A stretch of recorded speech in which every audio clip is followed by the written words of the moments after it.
Arusha. Toka tulipoamka mpaka kwenye ibada hii, uwepo wake upo. Haleluya. Naomba nichukue nafasi hii kumkaribisha mnenaji wetu wa siku ya leo. Amina. Mwambie jirani yako, kaa vizuri. Na askofu anamkaribisha mnenaji wa siku ya leo. Jamani, wangapi wanamkumbuka yule mama mzuri kutoka Arusha? Wow. Sasa usimame basi tumpigie vigelegele wakati anakuja. Ajisikie kupendwa. Haleluya. Ajisikie, simama kwa miguu yako basi. Au mchapie Yesu makofi. Wakati mnakaribisha mtumishi wa Mungu.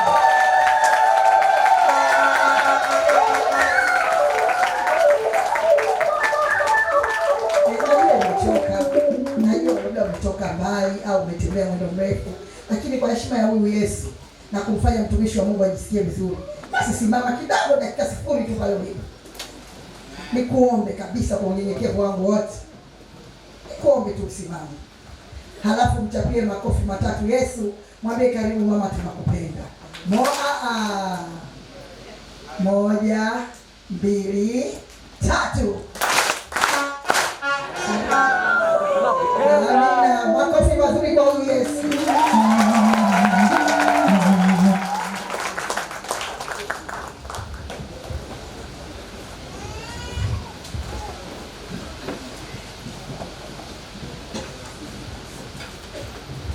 Haleluya. Amen. Haleluya. Amen. Haleluya. Bwana Yesu asifiwe. Amen. Ninawasalimu wote katika jina la Yesu. Amen. Heri ya mwaka mpya. Amen. Haleluya. Amen. Tuko mwaka mwingine wa ushindi. Amen. Haleluya. Amen. Yaani tuko mwaka mwingine wa ushindi. Yeah, wa ushindi kabisa. Amen. Tofauti na 2025. 2026 ni mwaka tofauti. Hujawahi kuona. Kwa hiyo ni lazima kupambana ili ushinde, maana ni mwaka wa ushindi. Amen. Haleluya. Basi namshukuru Mungu kipekee sana kwamba Mungu amenipa neema na kibali machoni pake nikanyage tena katika ardhi hii ya Chamanzi. Na mahali hapa nina heshima kubwa kwamba nimepata tena neema ya kukanyaga makao makuu ya kanisa letu. Haleluya. Unajua asubuhi ndio nilijua kwamba nimepata heshima. Kwa nini? Nilimpigia askofu wangu wa kaskazini asubuhi simu. Alitegemea niwepo huko ambako tulikuwa tuwepo na askofu mkuu kule Arusha. Sasa nilipomwambia hapana, Bishop, niko Chamanzi na nitahudumu Chamanzi leo. Bwana Yesu asifiwe. Unajua aliniambia nini? Mama, mafuta yawe juu yako. Bwana Yesu asifiwe. Nikaona hakika nimeheshimika. Bwana Yesu asifiwe. Namshukuru Mungu kwamba tangu nitoke mahali hapa mwaka jana, Mungu amekuwa pamoja nami, ametembea pamoja nami. Mimi na familia yangu wote hatujambo, tunamshukuru Mungu. Anaendelea kutuhifadhi na kutulinda. Mume wangu pia aliniambia, mama, utakaposimama hapo Mungu awe pamoja nawe.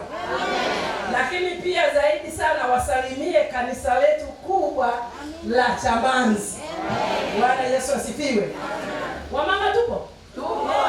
Haleluya. Kabla sijasema ujumbe, hebu niseme na wamama. Bwana Yesu asifiwe. Kwa nini niseme nao? Nasikiaga shauku kubwa na wivu mkubwa kusimama pasipo kusema na mama. Kumbe wao hawajisikii vizuri kuwa mama. Amen. Bwana Yesu asifiwe. Haleluya. Kwa nini najisikiaga vizuri sana kusema na mama, kumtia moyo? Ni kwa sababu Yesu alipokuwa anawaambia wanafunzi ya kwamba nitateswa, alafu nitafufuka, nitakufa, alafu nitafufuka, alafu siku ya tatu nitafufuka. Wanawake, mama upo? Amen. Haleluya. Amen. Wanawake walikuwa pancho. Walikuwa pancho wakisema, amesema atateswa, atakufa, lakini siku ya tatu atafufuka. Bwana Yesu atusaidie. Wakawa makini. Wakawa wako makini kuhesabu dakika, masaa na sekunde. Wakawa wanahesabu. Alafu baadaye zile siku zikafika. Zilipofika, wale wajamaa, wale makomando ambao na wengine walimkata mpaka mtu sikio. Nikwambia siri mama, walikuwa chini ya uvungu, wamejificha huko. Wanasema kama imekuwa kwa mti mbichi, je, mti mkavu? Yaani kwa maana kwamba kama Yesu amekamatwa, alafu baada ya Yesu kukamatwa, ameenda ameteswa, ameuawa, je kwetu sisi? Kwa hiyo walikuwa mvunguni. Huko mvunguni, yaani wanasema sijui baada ya hapo ni nini, sijui baada ya hapo ni nini. Haleluya. Unajua ni nini? Hofu iliwaingia. Bwana Yesu akusaidie. Lakini ilivyo mpaka wakasahau. Hofu inasababisha usahau ahadi zako na Mungu. Unapokuwa na hofu inasababisha unasahau hata ahadi zako ambazo Mungu amekuahidia. Bwana Yesu atusaidie. Sijahubiri, sijaanza ujumbe, na wasalimia wakina mama. Amen. Bwana Yesu atusaidie. Amen. Alafu baadaye wanawake wale kwa sababu walikuwa macho, wakaanza kugusana taratibu, wanajatia kwa vidole. Wakaambiana, leo ni siku ya tatu. Alafu sasa hivi ni saa 9. Twendeni tukampake mwili wa Yesu mafuta. Twendeni. Wakaondoka bila kuogopa, bila kujua ni usiku wa manane. Wakaondoka hawaogopi chochote, kwa sababu wanayo ahadi ya Bwana wao kwamba atafufuka. Haleluya. Unajua wainjilisti wa kwanza ni wanawake. Haleluya. Bwana Yesu asifiwe. Wao ndio walianza kusema hayupo kaburini, amefufuka. Haleluya wanawake. Hata mtamsimama mshangilia Yesu. Bwana Yesu atusaidie. Mwanamke ndio wa kwanza kutambua ya kwamba Yesu hayuko kaburini, amefufuka. Haleluya. Majamaa ndio wanatoka ufunguni, wanaanza kukimbia kwenda kuthibitisha. Wababa hapo mnanipenda? Bwana Yesu akusaidie. Huyu mwanamke changamka.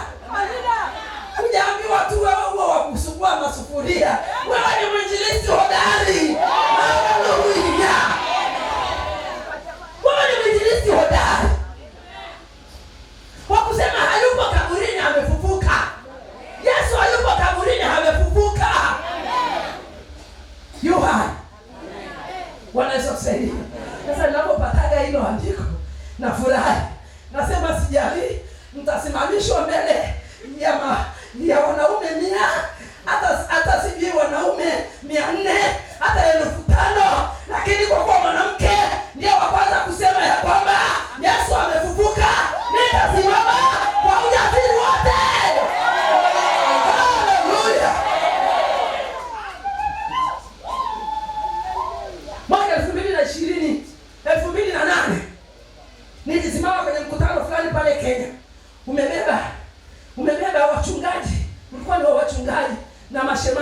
na maaskofu wa Afrika ya Kusini, Afrika ya Kati na Afrika ya Mashariki na Wamarekani ndani yao waliokuwa wanatufundisha. Nikafikiri huyo askofu ameota. Akasema kipindi cha revival atasimama Pastor Jane. Nikangojea aseme Jane nani, maana majeni wako wengi. Akasema Jane Paranjo atasimama. Nikataka kusheki. Mume wangu tuna mazoea ya kukaa kwenye kiti na mume wangu akawa ananipetepete hapa mgongoni, maana mbele ya maaskofu wakuu namna hii, mbele ya watu wakubwa namna hii, tena hata Kiingereza changu kinasuasua. Nasemaje? Mume wangu akawa ananiambia jipe moyo. Alijua kwamba nimesheki. Jipe moyo. Alafu mpaka nikasahau, mpaka kwa maana jinsi hii Mungu aliumba ulimwengu, nikasahau kwamba inaandikwa wapi. Nikafuta, maana ninapogeuka huku wamesimama wa Marekani, halafu huku au Afrika nzima, halafu ni wachungaji, si washirika. Bwana Yesu atusaidie. Halafu wakati nilikuwa sijasoma uchungaji. Kwa hiyo nilikuwa ni mchungaji wa cheti tu. Nilikuwa sina degree. Kwa hiyo nikasheka. Ilipofika wakati niliposimama nikapiga haleluya moja ya nguvu ya uoga. Unajua mtu muoga akuchagui atakupiga wapi. Popote akikupata anakupiga rudi. Nikachapa haleluya moja kubwa ya heshima. Niliporudia ya pili, wa Marekani wakasimama. Waliposimama nikatiwa moyo. Haleluya. Wanasifiwe. Nikasikia kujaa. Nikachapa neno kwa dakika 10 sijafungua Biblia. Nilipokuja kufungua Biblia dakika 45, mzabi akatoka kule akavua tai aliyokuwa amevaa akanivalisha. Bwana Yesu asifiwe. Mwanamke huko mahali hapa, nashiria ushuhuda huko ajili yako. Ili wewe unasema wewe wa kusugua sufuria uinuke. Ili kwamba kila Mungu alichokiweka ndani yako utende kazi kwa hicho. Si lazima tuwe wahubiri wote. Si lazima tuwe wachungaji wote. Si lazima tuwe mabishop wote. Lakini iko huduma Mungu aliyoiweka ndani yako utakapochochea mwanamke. Haleluya. Chochea 2026.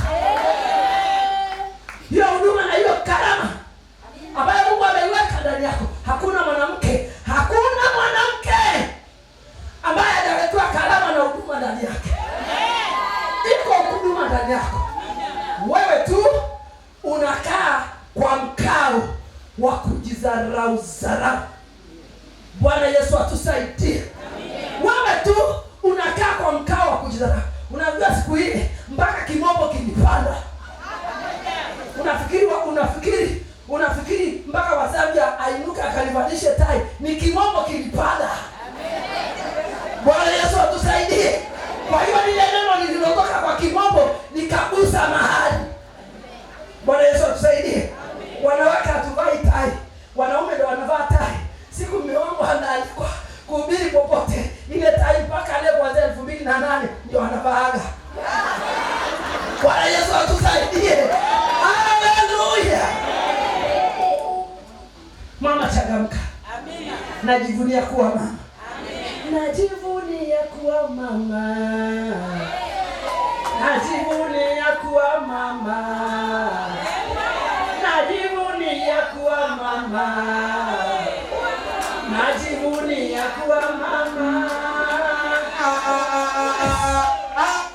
Haleluya. Turudi kwenye ujumbe. Wamama tupo? Nani amepona? Haleluya. Nikirudi tena hapa Mungu akinipa neema, nitawakuta wamama wa injilisti watakao kuwa wamepita karibu Chamanzi yote, wamehamia na Mbagala, wamehamia na kwingine, wakisema Yesu anaokoa, Yesu anaponya,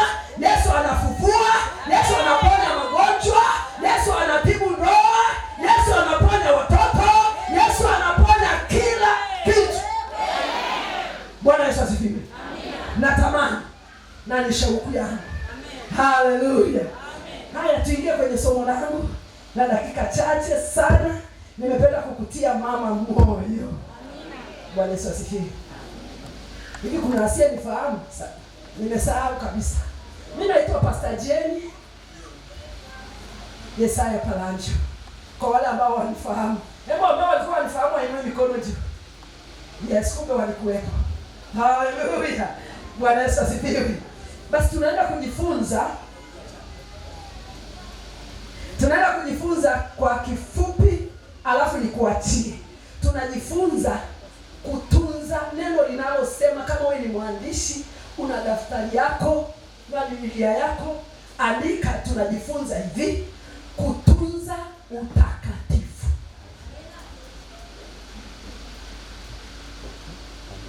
Mwanafunzi mzuri anakuwa na kalamu na daftari, alafu na Biblia yake.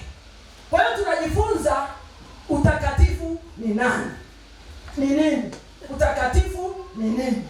Kama kawaida yangu, nitamuomba msomaji wa Biblia ambaye tutahubiri naye, ambaye ni kijana mzuri anayesoma Biblia kwa pause, sio anasoma kama hadithi ya sungura na fisi. Haleluya. Anayesoma kwa pause, nitamuomba kijana huyu na najua yupo. Kwa hiyo tunajifunza kwa kifupi au kwa kadri Roho Mtakatifu atakavyotujalia, tunajifunza utakatifu ni nini. Bwana Yesu atusaidie. Tunajifunza utakatifu ni nini. Somo linasema kutunza utakatifu, lakini mimi nikauliza swali, utakatifu ni nini?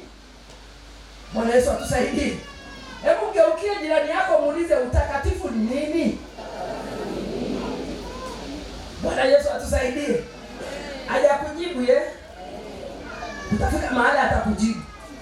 Lakini tunajifunza kutunza utakatifu, kwamba ni lazima tutunze utakatifu. Lakini tutautunzaje wakati hatujajua utakatifu ni nini? Hebu nikwambie, mimi nilijibu kwa ufahamu wangu, na wewe unaweza ukawa unajua kwa ufahamu wako. Ni kuishi maisha ya haki, moja, au utaua na kuwa safi mbele za Mungu bila mawaa au bila waa lolote wala takataka yoyote. Kuwa safi kimwili na kiroho. Bwana Yesu atusaidie. Hilo ni jibu langu nililojijibu mimi. Labda nirudie tena hilo jibu, maana naona kuna watu wanaoandika. Ni kuishi maisha ya haki au utaua na kuwa safi mbele za Mungu bila mawaa au lolote, kuwa na waa lolote wala takataka au taka. Kuwa safi kimwili na kiroho mbele za Mungu. Bwana Yesu atusaidie. Hiyo nikajijibu ya kwamba ndio maana ya utakatifu. Utakatifu ni nini? Na kwa nini utakatifu ulindwe? Bwana Yesu atusaidie. Nikajiuliza swali la pili, ninakuaje safi? Ninakuaje safi? Ninakuaje safi? Nikajiuliza. Mimi nilipokuja kanisani nimeoga, hakuna mtu ambaye hajaoga. Kwa hiyo naweza akasema mimi ni safi, nimeoga, nimepaka mafuta, nimepaka na marashi. Hata kama nilikuwa na matongotongo, sina matongotongo, mimi ni safi. Kwa hiyo nikajiuliza, ninakuaje safi? Nikajijibu hilo swali. Sitaki kuendelea kuwauliza watu, lakini nikajijibu mwenyewe nikasemaje? Kwa kutubu dhambi, kutenda mapenzi ya Mungu. Kwani Mungu aliwaita ili muwe watakatifu. Kumbe tuliitwa. Kwamba ninakuaje safi? Kwa kutubu dhambi. Na kutubu dhambi na kuacha. Sio kutubu dhambi na kurudi. Kutubu dhambi na kuacha dhambi. Kuwa safi kabisa mbele za Mungu. Kwa sababu Mungu alivyoniita kutoka kwenye ule ufalme wa giza, niliokuwa huko kwenye ule ufalme wa giza. Kule kwenye ufalme wa giza kulikuwa kuna giza, kulikuwa kuna uchafu, kulikuwa kuna takataka zote za aina yote. Kulikuwa kuna takataka za asili yangu ya kuzaliwa kutoka kwenye kabila langu. Zilikuwa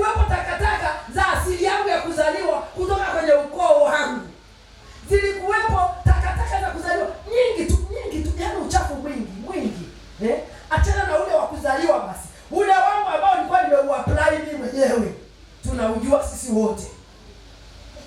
Lakini Mungu wetu au Mungu wangu akakuita huko, tena ukujiita, lakini uliitwa. Kama ulijiita baba, wako wengi wanaotaka lakini hawawezi. Bwana Yesu atusaidie. Uliitwa, na maandiko yanatuthibitishia kwamba tuliitwa. Ukaitwa huko. Yes, Mungu, neno la Mungu linatuthibitishia sasa hivi ya kwamba tuliitwa ili kwamba tuwe watakatifu. Tuwe watakatifu. Bwana Yesu atusaidie. Hebu sema mtakatifu kwa lugha yako, sio kwa lugha yangu wala Kiingereza wala Kiswahili. Hiyo lugha yako unayosema, hebu sema mtakatifu kwa lugha yako. Jamaa, wote hapa ni wazungu au ni Wajerumani au ni Waswahili? Kila mtu ana lugha yake. Hebu kila mtu aseme kwa lugha yake hapa. Wala wenzangu tuseme. Waswahili. Bwana Yesu atusaidie. Haleluya. Hakuna mwenzangu hapa. Haleluya. Yupo mmoja amefanyia hivi. Kila mtu aseme kwa lugha yake, na mimi nasema Wasongori. Why? Kwa nini nimesema hivyo? Unaposema utakatifu kwa lugha yako kuna ladha fulani. Halo? Unajua nimezoea. Hata nikiwa nafundisha na ubiri na chomekea maneno ya lugha yangu ninapokuwa na ubiri kule, kuna ladha fulani ambayo inagusa mpaka ndani. Bwana Yesu atusaidie. Haleluya. Watakatifu. Kwa hiyo Mungu akakuita ili uwe mtakatifu. Akakutoa huko kwenye hilo shimo ulikokuwa ili uwe mtakatifu. Bwana Yesu atusaidie. Haleluya. Hebu fungua kitabu cha Walawi. Yule mhubiri pamoja nami. Mimi sitafungua na kusubiri wewe. Fungua kitabu cha Walawi sura ya 11 na mstari wa 44 mpaka 45. Twende. Kitabu cha Walawi sura ya 11 mstari wa 44 mpaka 45. Nasoma. Amen. Kwa kuwa mimi ni Bwana Mungu wenu, takaseni nafsi zenu. Basi iweni watakatifu, kwa kuwa mimi ni mtakatifu. Bwana Yesu asifiwe. Kwa kuwa mimi ni Bwana wenu, tena ni Mungu wenu, takaseni nafsi zenu. Takaseni nafsi zenu. Unajua nafsi ni kiungo cha roho na mwili. Vitu vitatu. Nafsi ni kiungo cha roho na mwili. Kwamba nafsi inakwambia usifanye hiki, lakini roho inakwambia fanya hiki. Mwili unafanya fanya hiki. Kwa hiyo sasa, yani nafsi mara nyingi ni mpiganishi, anapiganisha, yani anatupiganisha. Ndio maana akasema itakaseni nafsi. Zitakaseni nafsi. Alafu ukishatakasa nafsi, hebu soma. Ukishatakasa nafsi inakuwaje? Wala msitie uchafu nafsi zenu kwa kitu kitambaacho cha aina yoyote kiendacho juu ya nchi. Nimesema 44 tu na 45. Kwa hiyo ungerudia pale pale. Kwa kuwa mimi ni Bwana Mungu wenu, takaseni nafsi zenu. Basi iweni watakatifu, kwa kuwa mimi ni mtakatifu. Ndio. Wala msitie uchafu nafsi zenu kwa kitu kitambaacho. Bwana Yesu asifiwe. Amen. Kwa hiyo kumbe sio mimi niliyesema ya kwamba tunapaswa kuwa watakatifu, lakini neno la Mungu linatuambia ya kwamba tunapaswa tuwe watakatifu, wala tusitie unajisi wa aina yoyote katika nafsi zetu. Tusiwe najisi kwa chochote. Yaani kwa lugha nyingine, usirudi kule ulikotolewa. Kwamba Mungu alikusha kutoa, akakuokoa, akakuhamisha, akakuingiza kwenye ufalme wa mwana wa pendo la Mungu. Wanaoishi huko kwenye ufalme wa mwana wa pendo la Mungu wanaoishi huko. Bwana Yesu atusaidie. Hao wanaoishi kwenye ufalme wa mwana wa pendo la Mungu, wana wairua, watu wa Mungu ni watakatifu. Amen. Bwana Yesu atusaidie. Amen. Unajua kuna watu wa Mungu, lakini kuna wana wa Mungu. Bwana Yesu asifiwe. Kuna watu wa Mungu, lakini pia kuna wana wa Mungu. Wanaoishi kule kwenye ufalme wa mwana wa pendo la Mungu ni watakatifu. Ndio wanaoishi huko. Ndio wanaoishi huko kwenye upendo wa kwenye ufalme wa mwana wa pendo la Mungu ni watakatifu. Ndio wanaoishi. Kwa hiyo kuna sehemu ya upendeleo. Wengine wanasemaga Mungu hana upendeleo. Mimi nasemaga Mungu wangu ana upendeleo. Bwana Yesu atusaidie. Kama wako ana upendeleo, mimi wako ana upendeleo. Bwana Yesu atusaidie. Kwa hiyo Mungu ana upendeleo kwa watakatifu. Kwa watakatifu wanaoyafanya mapenzi ya Mungu Baba. Bwana Yesu atusaidie. Hebu rudi tena pale kwa Walawi 19 mstari wa 2. Walawi 19 mstari wa 2, Biblia inasema, nena na mkutano wote wa wana wa Israeli, uwaambie, mtakuwa watakatifu kwa kuwa mimi Bwana Mungu wenu ni mtakatifu. Nena na watu na wacha Mungu wa kanisa la daraja la uzima. Amen. Ya kwamba mtakuwa watakatifu kama Mungu wao alivyo mtakatifu. Amen. Na kama hautaki kuwa mtakatifu, hapa si mahali pako. Hapa kufai. Haleluya. Sio mimi nimesema. Amesema mtakuwa watakatifu kama mimi nilivyo mtakatifu. Watu wa daraja la uzima, chamanzi. Ndivyo neno limesema. Ndivyo Roho wa Mungu anasema. Na kama unaona kwa habari ya utakatifu wewe huwezi, ni mtu wa kuoja dhambi na kufuta mdomo, hapa kufai.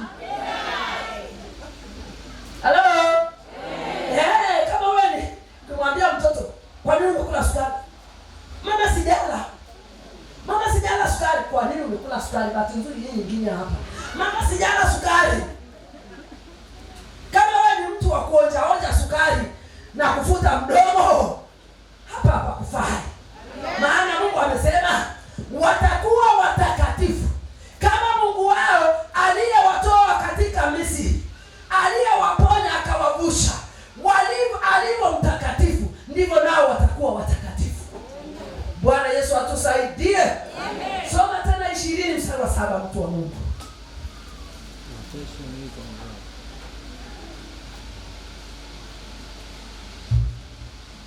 Walawi 20 mstari wa 7. Nasoma. Biblia inasema, jitakaseni basi, iweni watakatifu kwa kuwa mimi ndimi Bwana Mungu wenu. Amen. Bwana Yesu asifiwe. Amen. Hivi kwa nini sijasikia kelele za shangwe hapo? Aliposema jitakaseni basi kwa kuwa mimi ni Bwana Mungu wenu. Yaani Mungu kusema yeye ni Bwana Mungu wenu, nilitarajia vigelegele na shangwe na nderemo. Kumbe bado kuna tunaokula dhambi na kufuta mdomo. Ndio maana hatujaweza kushangilia. Hebu rudia hilo andiko rafiki yangu. Yuko hapa hata simuoni. Hebu rudia. Amen. Jitakaseni basi. Iweni watakatifu kwa kuwa mimi ndimi Bwana Mungu wenu. Haleluya. Ameahidi. Hamjamlazimisha. Hamjamuonga kwa chochote. Unajua hata matoleo yenu mnatoa kwa sababu ya kuonyesha ulivyo mtakatifu. Sio kwamba Mungu anahitaji. Biblia inasemaje? Nchi na vyote vijaavyo ni mali ya nani? Kwani walivyoshindwa kumtunza Elia, nini kilitokea? Halo? Mimi nimeendesha kanisa kwa muda wa miaka mingi. Vitoto kuanzia vikiwa hivi vimesoma mpaka chuo kikuu, hakuna senti ya mshirika. Hapo usemi. Bwana Yesu asifiwe. Amen. Kwa sababu gani? Usipotoa inaonyesha jinsi ambavyo si mtakatifu. Usipotoa Mungu hana hasara, analeta kunguru. Hivi unasikia? Mbona hiyo hainogi? Au ni sindano? Niingie tu alafu upone. Usipotoa kunguru ataleta. Bwana Yesu asifiwe. Bwana Yesu asifiwe. Bwana Yesu asifiwe. Kumtolea Mungu ni sehemu ya utakatifu. Unavyokuwa mwaminifu, kama Joshua alivyosema, mimi na nyumba yangu nitamtumikia Bwana. Bwana Yesu asifiwe. Alikuwa anadhibitisha utakatifu alio nao. Amegundua. Kwa hiyo Mungu ameahidi kwamba yeye ni Bwana Mungu wenu. Kwa hiyo unapaswa muwe watakatifu. Amen. Haleluya. Amen. Nikajiuliza swali. Kwa nini tutunze utakatifu? Kwa nini utakatifu utunzwe? Yaani, hayo maswali yangu kama unaandika na wewe andika hivi hivyo. Maana utakavyokuwa faraga na hili somo, utakuta ukilia machozi na makamasi. Utakavyojiuliza na wewe haya maswali. Kwa hiyo nikasema, kwa nini tutunze utakatifu? Kwa nini tutunze utakatifu? Nikajibu, jibu la kwanza, nimejibu matatu tu. Hayo mengine utaenda kuongezea wewe. Lakini nikajibu hivi, ni kitu cha thamani. Cha kwanza, utakatifu ni kitu cha thamani. Kama vile dhahabu na almasi na tanzanite vinavyotafutwa si chochote, hivyo sio chochote zaidi ya utakatifu. Nilivyokuwa ninatafakari huu thamani, mimi niliufananisha na mtoto mchanga. Sio kusije kama kuna mtoto mchanga hapa aliyezaliwa na miezi 3 4 mpaka kuendelea. Bwana Yesu atusaidie. Sikufananisha huo uthamani na dhahabu na almasi sijui na tanzanite inayotafutwa, lakini ufahamu ulinijia kama kitoto kichanga kinavyozaliwa. Hebu ona kwenye hiyo familia, unakuta kila mtoto kila saa, baba akija, shangazi akija, kile kitoto yani kinakewa, kinaweka vizuri, siji kinafanya nini? Wamama mpo? Halo? Mama ukilala, unalala vizuri, siji unafanya nini? Na kama umejaliwa hii, kama hii ya kwangu, wakati ukilala, unahakikisha yani usije ukakanyonga, ukakapiga. Halo? Bwana Yesu atusaidie. Kikikohoa usiku, nyumba nzima, mtoto, yani nilifananisha angao kidogo. Sio sana, lakini jinsi ambavyo mtoto mdogo anavyokewa, yani anavyolindwa. Kila mtu mawazo yake yako kwa kitoto kile kichanga. Kitaenda hivyo mpaka afike miaka 2 3. Unajua kadri wamama tuko hapa. Unajua kadri anapokuwa ule ulinzi waga unapungua. Akifika miaka 2 huwezi kuendelea kutunza kama alivyokuwa na mwezi mmoja au siku moja. Ulinzi haya akiwa 3, akiwa 4, ulinzi unaendelea kupungua. Lakini nikakuta utakatifu sio hivyo. Haleluya. Amen. Nikakuta utakatifu sio hivyo. Utakatifu ni kuanzia mwezi mmoja tumboni, unalindwa mpaka miezi 9, unalindwa mpaka mtoto anafika miaka 30. Utakatifu unalindwa miaka 60, na kama yangu utakatifu unalindwa.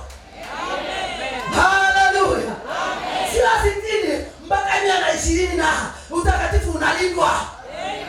Kwa nini hicho kitu kisiwe cha thamani? Kina uthamani usioweza kuthamanishwa na kitu chochote. Kwa hiyo mwana wa Mungu, utakatifu unalindwa. Sijui kama unalinda utakatifu. Tutafika mahali utafika tu mahali utajinong'oneza huko mwenyewe, hakika mtumishi kwa hapa si ulindi utakatifu. Twende huko mbele, utajijua mwenyewe kama unaulinda au ulindi. Huku tunakosogea utajitoa tu mwenyewe kwamba nalinda 10%, nalinda 50%, nalinda 98%, nalinda 70% tu. Bwana Yesu atusaidie. La pili, kwa sababu wengi wanatafuta lakini hawaupati. Bwana Yesu atusaidie. Wengi wanatafuta utakatifu, wengi wanautafuta. Wapo wanaotafuta utakatifu mpaka kwa pesa, wapo wanaotafuta utakatifu kwa namna nyingi, kila mtu anatafuta lakini hawajaupata. Bwana Yesu atusaidie. Kwa hiyo kwa nini ni ulinde utakatifu? Kwa sababu unatafutwa sana, wengi wanautafuta. La tatu ambayo ni hayo mengine wewe utaongezea, nikasema unawindwa sana na shetani. Utakatifu unawindwa sana, unawindwa na shetani, unawindwa na wanadamu. Utakatifu unawindwa, yaani adui anawinda mara nyingi akuondoe kwenye utakatifu. Maana sio shetani anayekuja direct hivi mwenye mapembe, kama nilivyoambiwa nilipokuwa mtoto kwamba shetani nusu ni chuma nusu ni mwanadamu. Ndivyo nilivyokuwa najua mimi nilipokuwa mdogo, nilipokuwa naenda Sunday school, ndivyo nilivyokuwa najua. Lakini shetani sio hivyo. Atamtumia mwanadamu awaye yote, hata mme, hata mke, hata mtoto, ila hata jirani, hata baba yako, hata mama yako, hata kipenzi chako. Hello? Hata sweetheart wako. Sio baby. Maana sisi baby ni kale kalikozaliwa. Sisi tulikuwa tunaitana sweetheart. Sio baby. Hello? Kwa hiyo basi, hata sweetheart wako au baby wako ataulinda utakatifu wako ili kwamba auondoe. Atatumika na yule mwovu ibilisi ili kwamba auondoe utakatifu wako, ubaki ikabudi.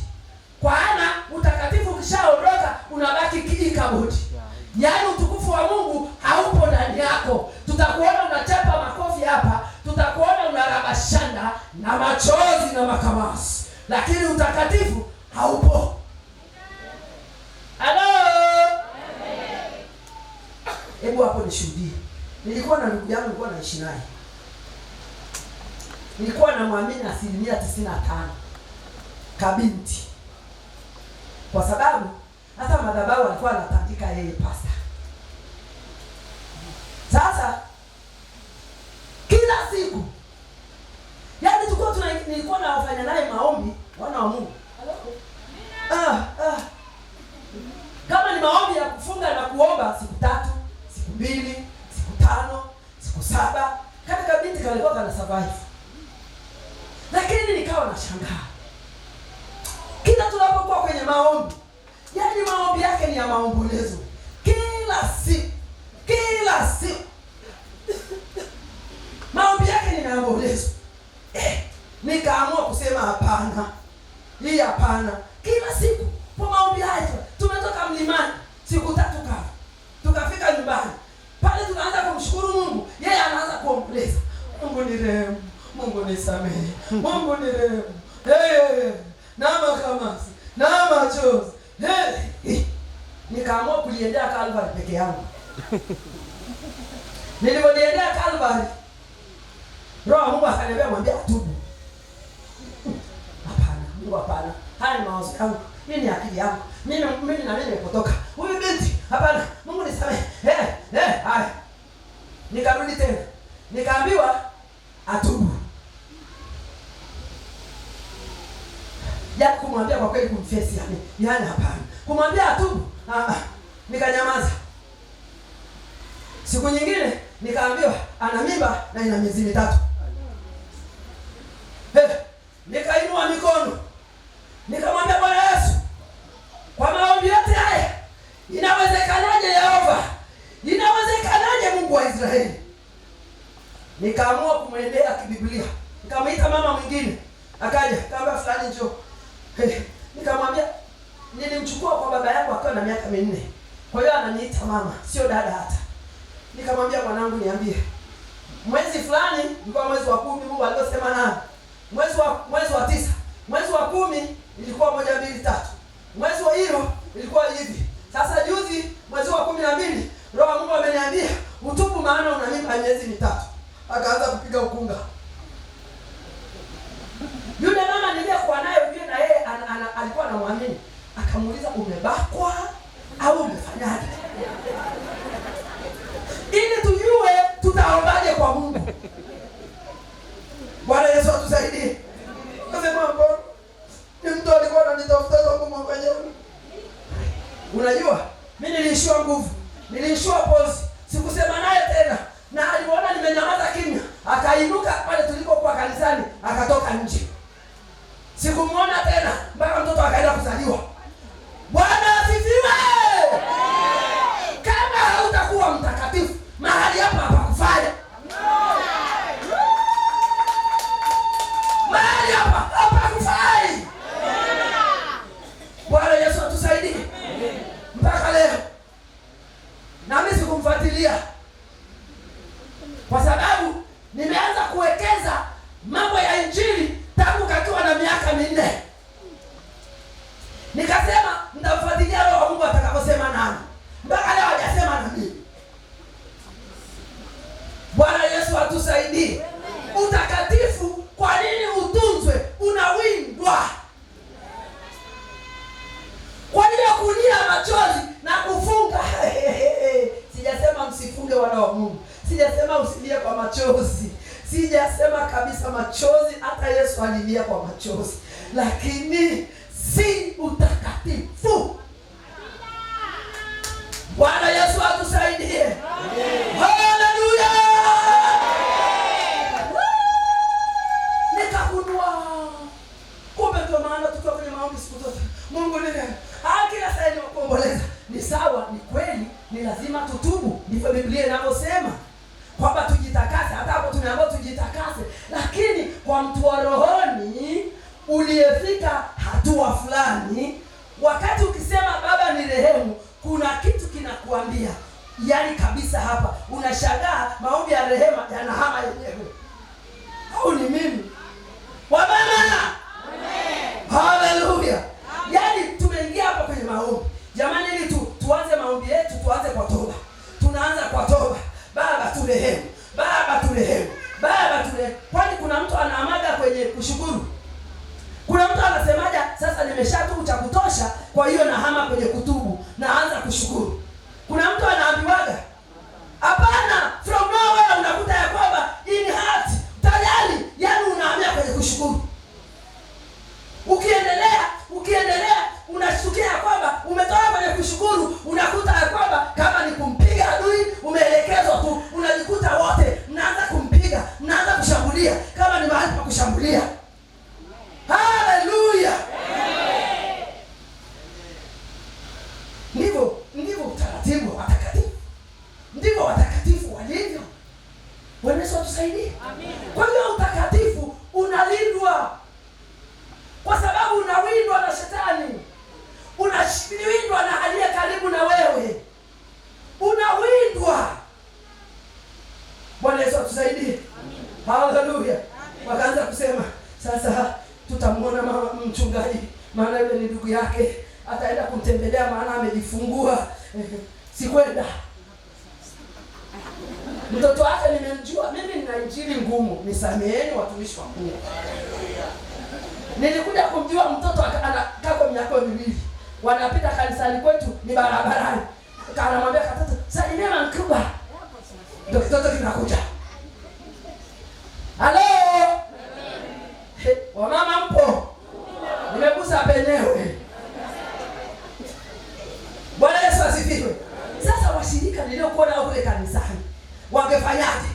maana wananiangalia. Atafanyaje? Huyu ni ndugu yake, tena ni sawa na mtoto wake. Angetubu akarudi ingeisha, lakini aliweka kiburi. Kwa kuwa hebu nikwambie siri, sipotezi muda. Kwa kuwa nimepewa na baba yangu akiwa na miaka 4, kwa hiyo festival wangu amenilelea yeye, second born, yani third born, yani watoto wote Mungu alionipa. Kwa hiyo ataniita tu anitupishe mimi nani. Haleluya! Mimi nilipokea injili kwa mzee ngangari, ambaye anamtenga mpaka mke wake na watoto wake.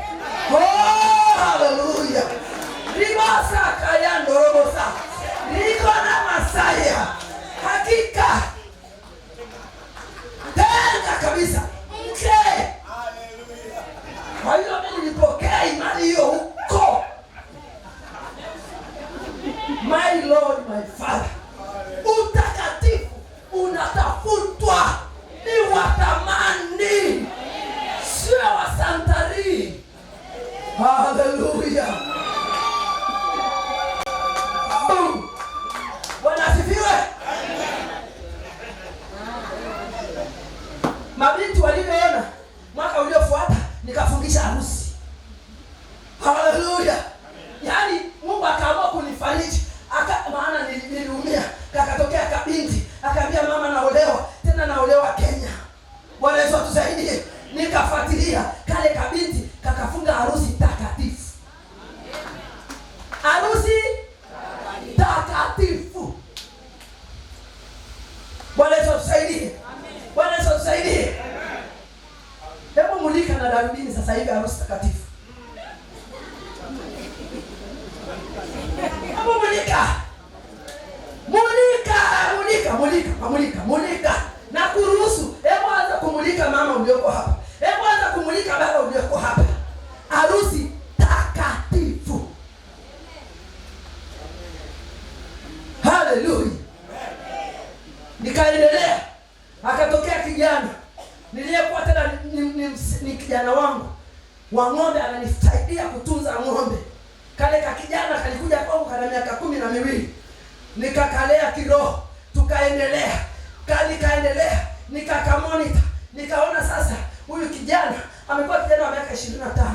Nikamwambia chagua chochote unachotaka mwanangu nikufundishe. Ujuzi wowote. Akaambia mama nifundishe driving. Nikampeleka driving. Nikatoka huko. Nikampeleka English course. Na monitor masaa yote kijana yule. Natembea naye kwenye mikutano, ikiwepo semina zozote za vijana na mlipia. Si wa kwangu wa kuzaa. Nenda kijana. Nenda. Akanambia mama nimepata mchumba. Nikamwambia ni halali yako. Kijana nikamfungisha harusi takatifu. Akiwa anasema haiwezekani kuwa mtakatifu.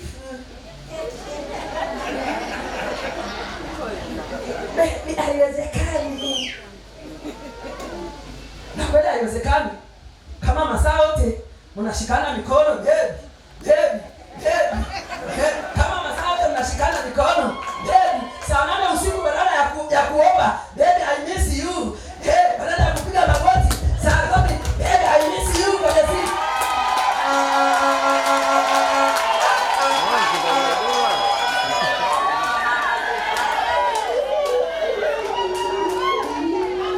Umeenda kazini, fika kazini, ukikaa dakika mpaka karibu ufukuze simu kazi kwa ajili ya baby.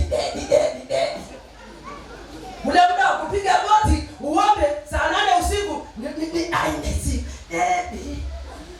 Ni kweli. Ndio maana sasa hivi tunamulika harusi za watakatifu. Bwana Yesu atusaidie. Utakatifu unalindwa. Ni wa thamani. Vijana mpo. Na mabinti. Hawapo. Bwana Yesu asifiwe.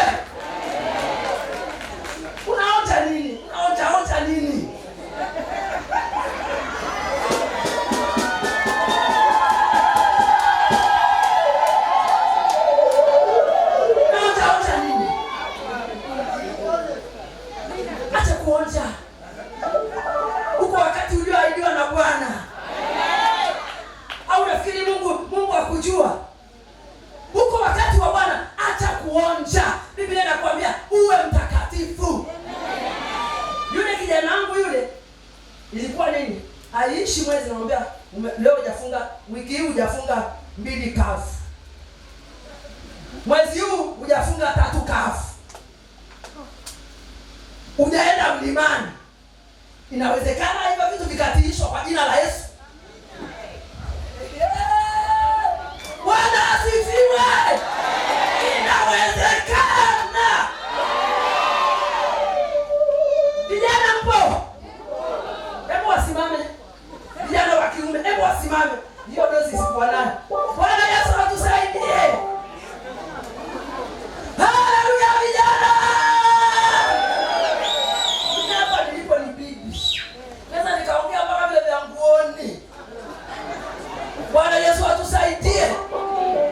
Inawezekana kwa kuomba na kwa kufunga. Nani kakwambia ukai? Unaonja nini?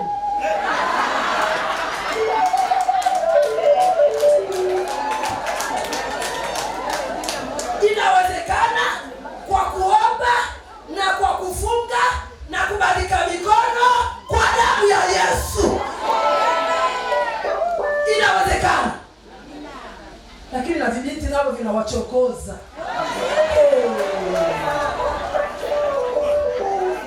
Kaeni vijana. Mabinti nao wanawachokozaje? Kwa mivao wanawachokoza. Yaani wanawachokoza. Wanawachokoza. Sijui ni kwa ajili ya kula chips mayai. Mabinti tupo. Acheni kuwachokoza bali. Maana inawezekana kufunga harusi takatifu. Yenye baraka zote mbele za Mungu. Amina. Bwana Yesu asifiwe. Ndio maana harusi zinafungwa. Mwezi, mwaka. Hakuna mtoto. Mchungaji tuombe. Takosa mtoto wakati ukionja hapo na kumwambia mchungaji niombe ili nishinde hii dhambi. Bwana kupiga simu kwa pastor umwambie pastor nina mchumba wangu lakini niombe ili nisionje.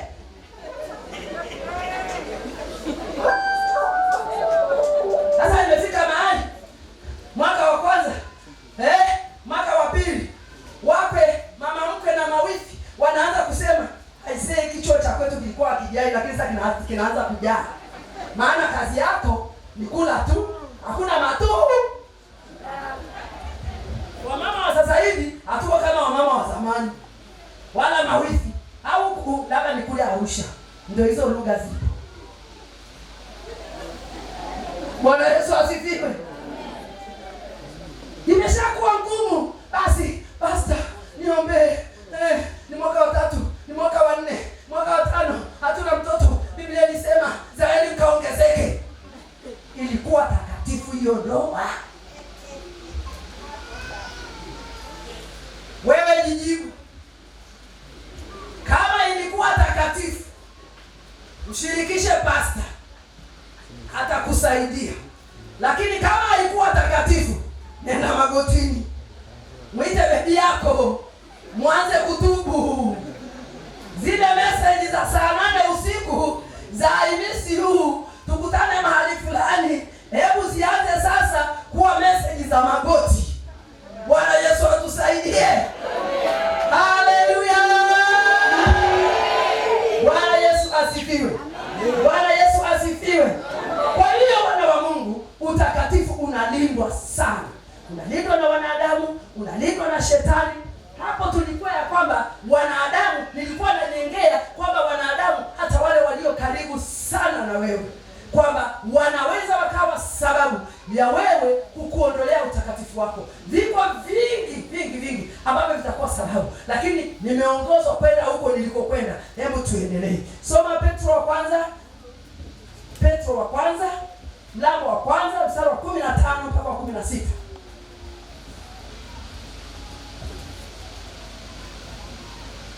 Petro wa kwanza sura ya kwanza mstari wa 15 mpaka 16. Twende msomaji mwenzangu. Biblia inasema, yes, bali kama yeye aliyewaita alivyo mtakatifu, ninyi nanyi iweni watakatifu katika mwenendo wenu wote, kwa maana imeandikwa, mtakuwa watakatifu kwa kuwa mimi ni mtakatifu.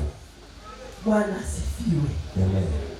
Katika mwenendo upi jamani? Wote. Mwenendo wote, yaani tabia zote. Uwe mtakatifu ukiwa jikoni, uwe mtakatifu ukiwa kazini, uwe mtakatifu ukiwa popote, kwenye kujibu, kwenye maneno ya kinywa chako uwe mtakatifu kila mahali, yaani nyumbani kwako, kazini kwako, kila mahali uwe mtakatifu. Uwe barua pale kanisani, kazini kwako, ukiwa barua pale kazini kwako, watasema yule kijana wangu yule mfumbe, huyo ambaye alikuwa ni kijana wa ng'ombe, ameniletea washirika wani, anaitwaga mtumishi. Anafanya sasa hivi, Mungu amemuinua, amefika tu darasa la 6. Lakini mpaka huko Dar es Salaam Mungu anakujaga kuchukua magari. Yaani amekuwa nini? Wauza magari wanaitwa nini? Amekuwa dalali mkubwa pale Arusha, Mbeya, wapi? Ameisha darasa la 6, alidhulumiwa na Ibilisi. Lakini anachukua magari mpaka huko. Mtumishi, tutafutie gari. Wanamtaka mtumishi. Mtumishi, tutafutie gari. Mtumishi, tutafutie gari. Kwa nini? Kwa sababu anakuwa mtakatifu hata kwa kile anachokifanya, kwa ile kazi yake anayofanya. Wafanya biashara, angalieni, nyie si watakatifu.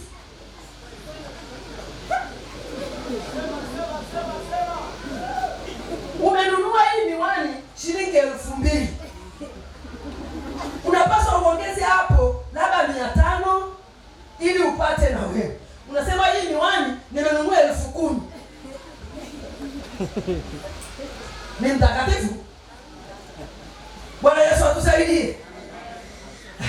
Hapo wafanya biashara, maana hapa Chamanzi wote wafanya biashara wamenyamaza kimya. Sasa mama, unatupeleka wapi? Twende na wapeleka, tutafika tu. Bwana Yesu atusaidie.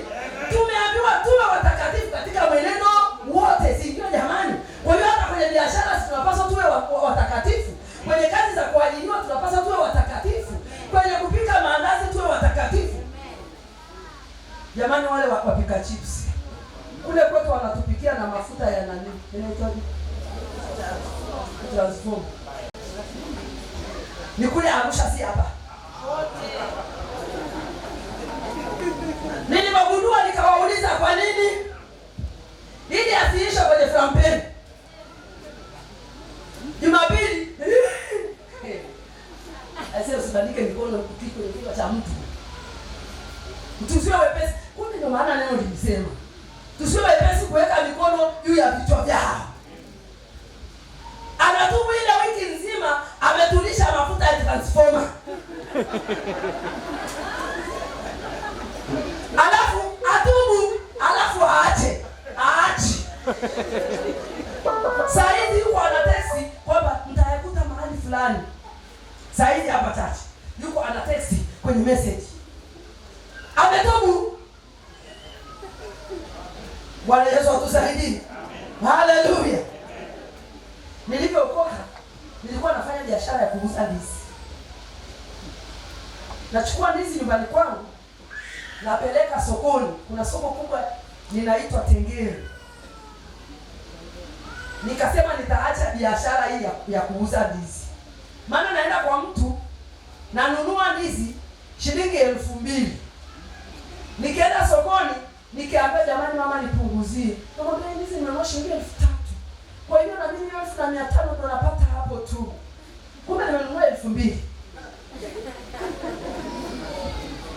Mwongo na waongo hawaendi. Bwana Yesu atusaidie. Nikamwambia, nikaendelea, nikasema acha tu niache hii biashara. Lakini mbona bado watoto ni wadogo? Mbona bado tunahitaji kula? Mbona bado tunahitaji kuchangia kipato cha mzee na mimi? Nafanyaje? Naingia kwenye maombi. Nilipoingia kwenye maombi, Roho Mtakatifu akaniambia hivi: unapochukua mzigo wako kwenda kuuza, utamkie bei unayotaka. Ukishamaliza kutamkia bei, peleka sokoni. Utakapokutana na na mnunuzi hata kuambia nipunguzie. Halo. Yaani nifurahia kwa wafanya biashara wa furaha, kumbe ndio kwanza wanataka kuendelea kutupikia na petroli. Bwana Yesu asifiwe. Nikasema hii inawezekana. Wewe hata kama unanunua shilingi 10, unataka kwenda kuuza shilingi 50. Wewe ukishanunua, mwambie Bwana Yesu, na itakasa hii ndizi yangu kwa damu ya Yesu. Nitakapofika sokoni, zisinunuliwe za mtu mwingine awaye yoyote, mpaka nimalize zote kwa jina la Yesu. Maana Mungu, hapa kuna fungu lako la 10, kuna na sadaka mahali hapa. Bwana Yesu atusaidie. Mpaka nakuja kuacha biashara. Mtoto wangu wa kwanza akiwa form 4, ndio ilikuwa kanuni yangu hiyo. Bwana Yesu atusaidie. Kwa hiyo ufahamu tu. Haleluya. Amen. Haleluya. Amen. Kwa sababu gani nataka kuwa mtakatifu? Nataka kuwa mtakatifu wana wa Mungu. Maana Biblia inaniambia ya kwamba watakatifu ndio watakao urithi uzima wa milele. Kwa sababu Biblia inaniambia hao watakatifu walioko duniani, hao ndio bora. Haleluya. Fungua neno la Petro wa pili 2:20-22. Karibu, nitakuachia rafiki yangu. Petro wa pili 2:20-22. Biblia inasema, kwa maana wale waliokwisha kuyakimbia machafu ya dunia kwa kumjua Bwana na Mwokozi Yesu Kristo, kama wakinaswa tena na kushindwa, hali yao ya mwisho imekuwa mbaya kuliko ile ya kwanza. Amen. Bwana Yesu asifiwe. Yaani sisi ambao tulikwisha kuitwa, tukajiita sisi ni watakatifu, sisi ni wacha Mungu, kama tukarudi tena kwa kauongo, kwa kuonja, kwa kiburi, kwa chuki, kwa choyo, yaani kwa kutokuwa na upendo, kwa kutokuwa na amani, kama tukirudi huko, yaani kama tukirudi pale kwa Wagalatia 5 mlango ule wa 5 ule mstari ule wa 22 kuendelea, kama ukaendelea, hayo ni matunda ya Roho, lakini yale yaliyoko pale juu 19, hasira, chuki, sijui nini, sijui yako pale. Nadhani hapa kuna watoto wa kiroho. Hebu fungua usome hapo. Inawezekana hapa kuna watoto. Fungua Galatia 5 kuanzia 19. Amina.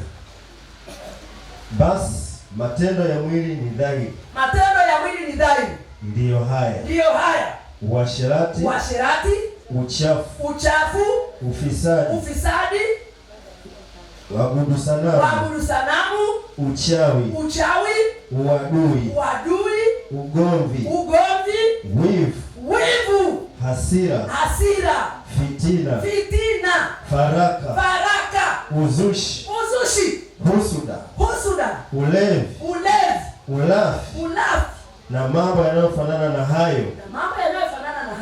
Katika hayo nawaambia mapema, ndio kama alivyokwisha kuwaambia, ya kwamba watu watendao mambo ya jinsi hiyo hawataurithi ufalme wa Mungu. Yaani si watakatifu. Ulafi. Ulafi. Hata wa chakula tu ya kula ya tumbo. Mahali pengine Biblia yangu inaniambia unapokuwa mezani na mkuu ukiwa unakula chakula, itie kisu kooni ukiwa mlafi. Kwa nini? Maneno yako matamu yatafanyaje? Yatakutoka. Na ndiko kwa methali hilo neno. Maneno yako matamu yatakutoka. Visana vingine vimedanganywa tu kwa sababu ya ulafi. Washimu sikuku, shimu si mayai, viazi vitatu na yai moja, tena sio la kienyeji.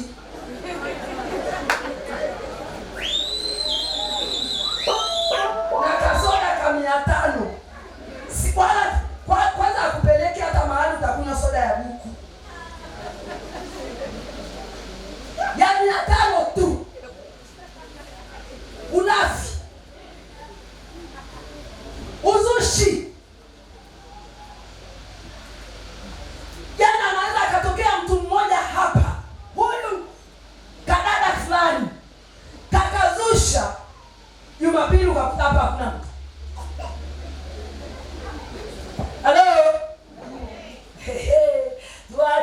uzushi ndugu yangu, tuache uzushi. Tuache uzushi wa mama, tuache uzushi. Bwana asifiwe. Yaani akazusha neno. Lile neno likawa mafuta taa. Jumapili tukaja hapa, jamani, saa 1, saa 2, saa ngapi? Hakuna washirika. Lakini yeye atakuja.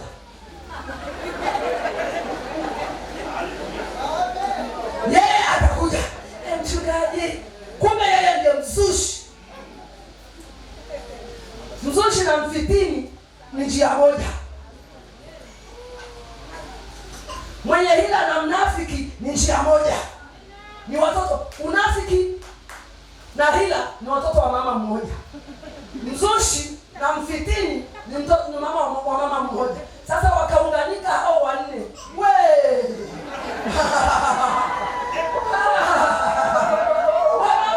Kikundi cha wamama kinatawanyika. Kikundi cha vijana kinatawanyika. Kikundi cha wababa kinatawanyika. Kanisa linatawanyika. Wazushi hawa tunaambiwa hapa hawataurithi uzima wa milele. Mseme mimi silewi, mimi sizini, mimi kweli mimi si mzinzi, ala si mchawi, lakini mfitini wa mwisho, mzushi wa mwisho, fitina wa mwisho. Umeambiwa, ulikuwa ujui, leo umefanyaje? Halo, kwamba ni sehemu ya utakatifu. Bwana Yesu asifiwe. Bwana Yesu asifiwe. Wivu mpaka wa vipawa na karama, rafiki yangu. Yaani huko kwa wapendwa. Sijui niongee taratibu. Yaani huko kwa wapendwa kuna vitu vya ajabu. Ongea na maiki. Yaani huko kwa wapendwa kuna vitu vya tofauti. Tuna wivu mpaka wa vipawa na karama. Akainuliwa kabinti kanapoangusha sifa hapa, wote tukalala chini. Ile tunamwangalia hivi. Tunatafuta namna ya kukiua hicho kipawa. Badala ya kumwambia binti, omba na kufunga, soma neno, soma mbele binti yangu, fanya hivi. Tunatamani. Mama sasa hivi mbona tule binti wa fulani ndio anaitwaga kila siku ni kanisani. Hivi wewe Frida, wewe ukoje? Mbona tu Lucy ndiye kila saa kule mbele anaitwa, anaimba sifa. Wewe ni nini? Unafikiri nilikuwa anamtia moyo, kumbe mmo. Sio kwamba anamwambia binti yake na wewe soka mbele. Wapo wanaomtia moyo, lakini wapo kule ndani kumejikunja. Kwa nini sio binti yangu? Kumbe kile ni chake. Amepewa na Mungu wake. Na wewe binti yako anayo cha kwake. Achote. Haleluya.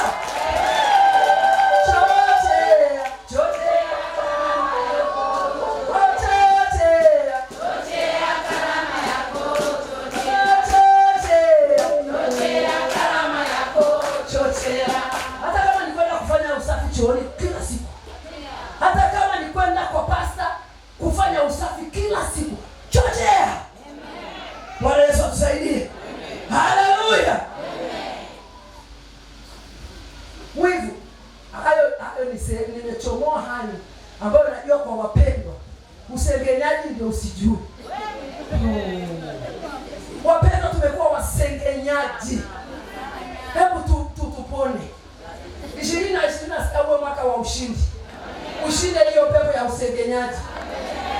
Ushinde hiyo pepo ya usengenyaji. Na wazee nao siku hizi ni wasengenyaji. Zamani hawakuwepo, lakini siku hizi na wao ni namba 1. Wakikaa kwenye vijiwe vya kunywa kahawa kule kwetu Arusha.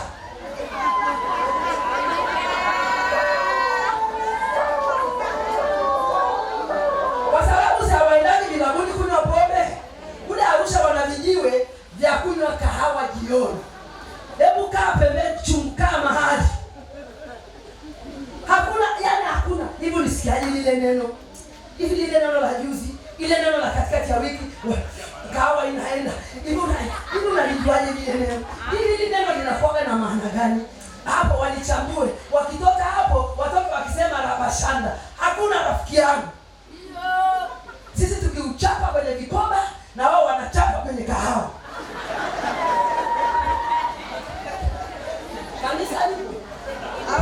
Haleluya!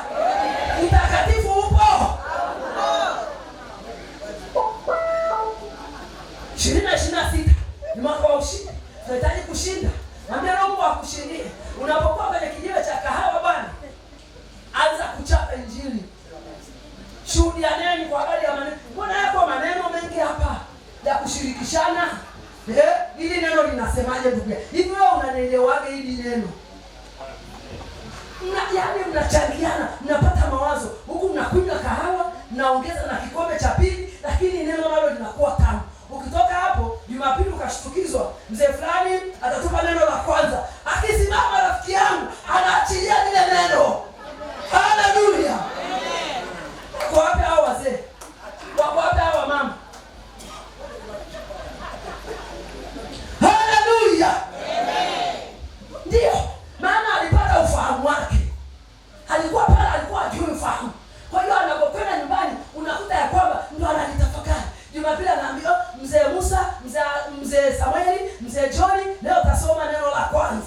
Hana wasiwasi, hana mashaka. Hajiumiumi, hajitafuni. Maana jana kwenye kahawa hilo rafiki yangu unanichapa. Na ukinichapa Roho wa Mungu anafuatilia. Haleluya. Bwana Yesu asifiwe. Haleluya. Kwa hiyo nikasema inawezekana kuwa watakatifu. Tabia za utakatifu ndio hizo nimeshazisema hapo. Tabia za utakatifu nimeshazisema. Ni Wagalatia sura ile ya 5 mstari wa 22. Naomba uzisome. Usisome hiyo. Lakini namalizia kwa neno hili. Soma Zaburi ya 16 mstari wa 3.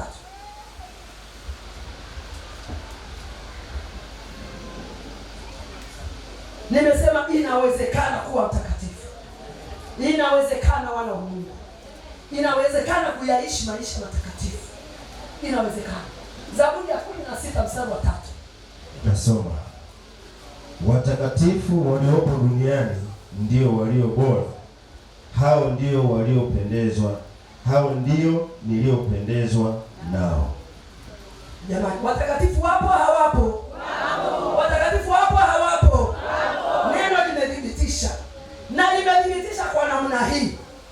Watakatifu walioko duniani, anasema hao ndio walio bora. Na hao ndio ninaopendezwa nao. Kwa lugha hii, pale nyumbani kwako mama, baba, una watoto wako. Watoto wote ni wako. Lakini yuko mtoto ambaye hata kabla yule mtoto hajasema kiatu cha shule kimeisha, mama, baba, mawazo yake anashukia tu yule mtoto ameletewa kile kiatu. Halo? Gauni lake, nguo ya shule imeisha, wala hata asemi. Lakini mwingine ataongea mara 2 mara 3, na wala sio kwamba unawachukia. Unawapenda wote, ni watoto wa kiuno chako, ni watoto wa tumbo lako. Lakini from nowhere tu automatically unajikuta ya kwamba yupo mtoto ambaye Bwana asifiwe. Haleluya. Yaani wananitikia kama vile hawafanyi hivyo, wala hilo somo hawajui. Wakati wao ndio walimu kuliko mimi. Bwana Yesu atusaidie. Amen. Kwa nini? Biblia pale imebagua. Amesema Mungu, watakatifu walioko duniani hao ndio walio bora. Mtakatifu aliyoko duniani anapoanza prayer, Mungu akiwa amekaa kwenye kiti chake cha enzi, ananyanyuka, anaanza kumchungulia huyo mtakatifu anayeendeleza prayer. Anahitaji kitu gani? Anamsikiliza kwa makini. Why? Ni mtakatifu. Amen. Hello? Amen. Yaani maombi yake jamani, mbona mimi sijibiwi maombi sawa? Sina maana ya kwamba maombi yote yanapaswa yajibiwe kwa wakati, lakini yanaweza pia yakajibiwa papo kwa papo, na mengine yakasubiri ukatengeneza ukawa mtakatifu. Amen. Bwana Yesu asifiwe. Amen. Au uamini hilo ndilo alikuwa alipo. Soma Yohana baba. Soma Yohana sura ya 9. Nimalize hapo. Kama uamini uone hapo. Kwamba yako maombi ya mtakatifu ambapo yani anajibiwa dakika ile ile. Wanapokuwa watakatifu mahali hapa, wanapoingia wanaanza prayer. Hakuna mtenda dhambi atakayeingia hapa. Maana ni watakatifu wanaosikika na Mungu. Biblia inasema ya kwamba walioko duniani hao ndio walio bora. Mungu anawathamini watakatifu walioko duniani. Hebu soma Yohana 9:30. Biblia inasema yule mtu akajibu akawaambia, hii ni ajabu kwamba ninyi hamjui atokapo, naye alinifumbua macho. Twajua ya kuwa Mungu hawasikii wenye dhambi. Amen. Hapo Yesu yule kipofu baada ya kuponywa na Yesu, Mafarisayo na Masadukayo sijui na walimu wanamuuliza nani huyo aliyekuponya? Yeye anashangaa, jamani, ina maana hamjui huyu mtu aliyeniponya? Mimi ninachokijua, najua Mungu hawasikii wenye nini jamani? Hawasikii wenye dhambi. Mungu anamsikia mtakatifu mmoja aliyoko pale Chamanzi. Amen. Kwenye kanisa la daraja la uzima. Amen. Mungu anamsikia huyo mtakatifu mmoja anayejia usiku na mchana mahali hapa. Yesu anamsikia. Uko tayari kuwa mtakatifu 2026? Amen. Uko tayari kuwa mtakatifu? Amen. Basi simama kama uko tayari kuwa mtakatifu. Simama kwa miguu yako. Simama.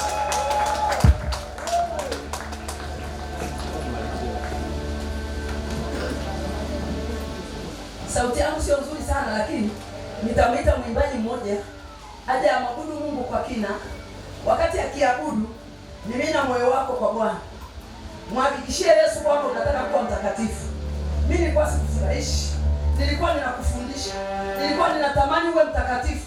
Kama vile na mimi pia natamani kuwa mtakatifu. Hata mimi natamani kuwa mtakatifu. Natamani hata mimi kuwa mtakatifu. Tamani kuwa mtakatifu. Wakati huyo anayemwabudu Mungu, wakati wale wanaomwabudu Mungu wakiendelea kumwabudu Mungu, wewe hebu anza kutafakari. Hebu anza kuzama. Utakatifu hauombewi na mchungaji. Hiyo jua. Usije huku mbele kwamba wachungaji wanakuja kukuombea ili uwe mtakatifu. No. Utakatifu ni wako peke yako. Maamuzi ni yako ya kuacha hicho ambacho kinakuwa sababu ya wewe kutokuwa mtakatifu, na inawezekana ukaacha. Yaani na maana haiwezekani nikaacha uongo. Yaani na maana haiwezekani nikaacha kusengenya. Yaani haiwezekani kuacha wivu. Yaani haiwezekani kuacha chuki. Yaani haiwezekani kuacha kuabudu sanamu. Kuabudu sanamu, wewe wainue mikono juu. Wapo. Kwani mtoto wako anapotoka Ulaya, alafu siku leo unakuja kanisani maana binti yako ametoka Ulaya. Kwani hiyo ni nini? Ameshakuwa sanamu. Haleluya. Ameshakuwa sanamu.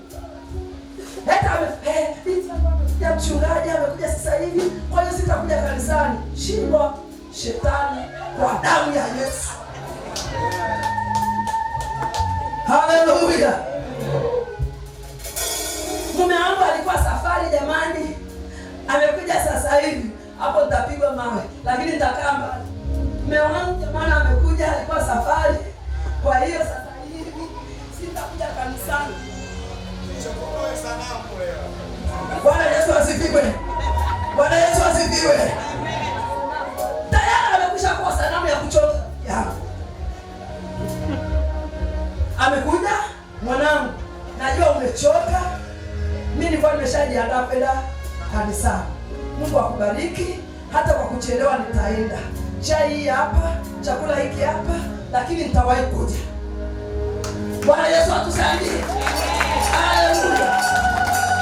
Kama na yeye hajawawa akili, atakwambia nenda mke wangu, nenda mume wangu, nenda mama yangu, lakini kama amewawa akili, atakasirika. Bwana Yesu asifiwe. Haleluya. Amen.